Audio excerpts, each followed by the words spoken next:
Baik, Assalamualaikum warahmatullahi wabarakatuh. Sebelum memperkenalkan, nama saya Agus Navisi dari Prodi S1 Teknik Informatika dengan 3 digit terakhir 301, kelas I angkatan 2023. Jadi di sini saya akan membuat sebuah video guna penyelesaian tugas dari mata kuliah Keamanan Data dan Informasi. Dan untuk tugas yang pertama, kita diperintahkan untuk mengecek integriti sebuah software, yang mana pertama kita harus download sebuah softwarenya dengan GNU lisensi yang disertai MD5. Misalnya download MySQL. Nah, di sini sudah disediakan untuk download MySQL-nya. Kita coba buka. Nah, di sini sudah ada. Dan selanjutnya cocokkan MD5 software tersebut dengan aplikasi MD5 Checksum. Misal MD5 and SHA Checksum Utility. Nah, di sini untuk download aplikasi atau softwarenya. Nah, selanjutnya untuk tugas yang kedua yakni silakan uji coba genre text atau string menjadi MD5 Zipper dengan menggunakan software online berikut. Jadi di sini sudah disediakan ada dua software online. Yang pertama yakni passwordgenerator.net dan yang kedua yakni md5.jz seperti itu. Nah, sebelum menuju ke tugas yang pertama, sedikit penjelasan mengenai apa itu hash dan apa itu MD5 seperti itu. Nah, untuk hash-nya sendiri, untuk penjelasan hash sendiri, yakni adalah sebuah kode alfanumerik dengan panjang yang tetap dan ini digunakan untuk mewakili kata, pesan, ataupun data. Nah, hash sendiri ini bisa disebut sebagai sidik jari atau rangkuman dari data digital. Dan untuk yang selanjutnya yakni ada perbedaan antara hash dan juga enkripsi. Karena memang hash dan enkripsi ini hampir mirip, sama-sama merubah sebuah data atau string kata ini menjadi sebuah kode yang mana digunakan untuk sebagai merahasiakan seperti itu. Jadi hampir sama. Namun di sini perbedaan dari keduanya ini adalah hash merupakan kriptografi satu arah. Sementara enkripsi ini berjalan dua arah. Seperti itu. Nah, hash pada dasarnya ini mempunyai dua karakteristik, yakni yang pertama, satu input yang sama akan selalu menghasilkan output yang sama. Dan untuk karakteristik yang kedua, tidak ada fungsi atau cara untuk mengembalikan output kembali menjadi input. Jadi yang dimaksud karakteristik dari hash sendiri, yang pertama, ketika kita input sebuah kata atau string atau pesan yang sama akan selalu menghasilkan output yang sama. Seperti itu. Dan untuk karakteristik yang kedua, tidak ada fungsi atau cara untuk membalikan output kembali menjadi input. Jadi ketika kita sudah mendapatkan output, itu kita tidak dapat membalikan output menjadi inputan. Jadi mungkin nanti ketika proses di tugas yang kedua dapat kita praktekkan juga. Nah, untuk selanjutnya kita coba yang tugas pertama yakni mengecek integriti sebuah software. Di sini saya sudah mendownloadnya. Nah, di sini ada ini MySQL. Nah, untuk yang mencocokkan MD5-nya kita menggunakan yang ini, aplikasi yang ini. Namun mohon maaf, untuk aplikasi yang ini saya sedikit kendala di laptop saya agak sedikit ada problem.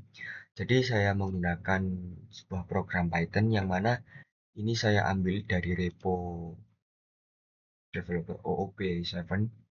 Jadi di sini sang programmer atau developernya ini menyediakan aplikasi berbahasa Python yang hampir mirip atau hampir sama dengan aplikasi ini. Jadi langsung saja kita buka aplikasinya. Kita coba run aplikasinya. Nah, di sini aplikasinya ini hampir sama. Kenapa kok bisa saya katakan hampir sama? Karena saya sudah mengeceknya dan ini hampir sama. Nah, tampilan dari aplikasinya juga hampir sama. Nah, namun di sini juga ada tambahan untuk folder scan-nya.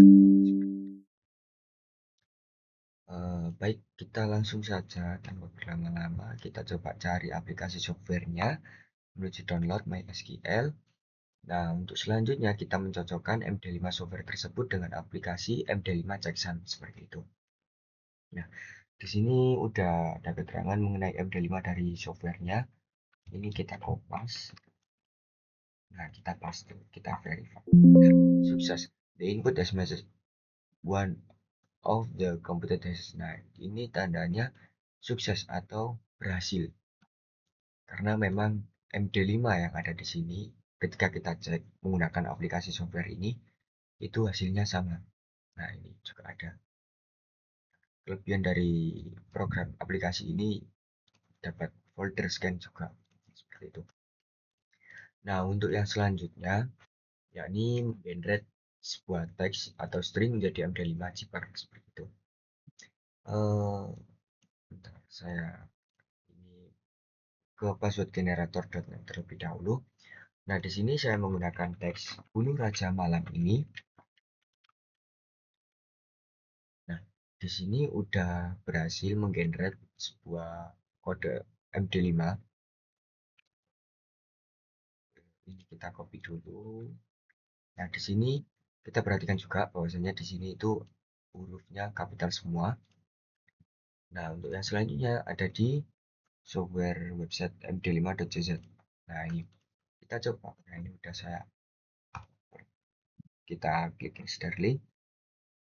Nah, hasilnya juga sama. Ini kita paste. Nah, kita coba cek apakah sama 1B5 E61 dan seterusnya dengan akhiran B56. Nah, hasilnya juga sama seperti itu. Nah, ketika kita merubah satu kata atau satu huruf seperti ini, misal bunuhnya kita ganti banuh. Nah, ketika kita hash, nah hasilnya juga berbeda seperti itu. Kita coba. Eh, nah ini yang saya maksud tadi, bahwasanya karakteristik pada hash ini ada dua. Dari satu input yang sama akan selalu menghasilkan output yang sama. Seperti tadi, ketika kita rubah satu huruf saja, maka hasilnya juga berbeda. Nah, hasilnya pun berbeda. Padahal yang akhirnya mohon maaf, huruf yang kita ubah setelah huruf yang kita ubah ini sama seperti itu. Nah, untuk selanjutnya tidak ada fungsi atau cara untuk membalikan output kembali menjadi input seperti itu. Nah, di sini saya juga menggenerate dari aplikasi software online dari asus.com. Ini saya menggenerate. Nah, ini hasilnya juga sama, bunuh raja malam ini dari string itu. Hasilnya juga sama. Nah, sama. Nah, selanjutnya kita coba generate decrypt. Kita coba decrypt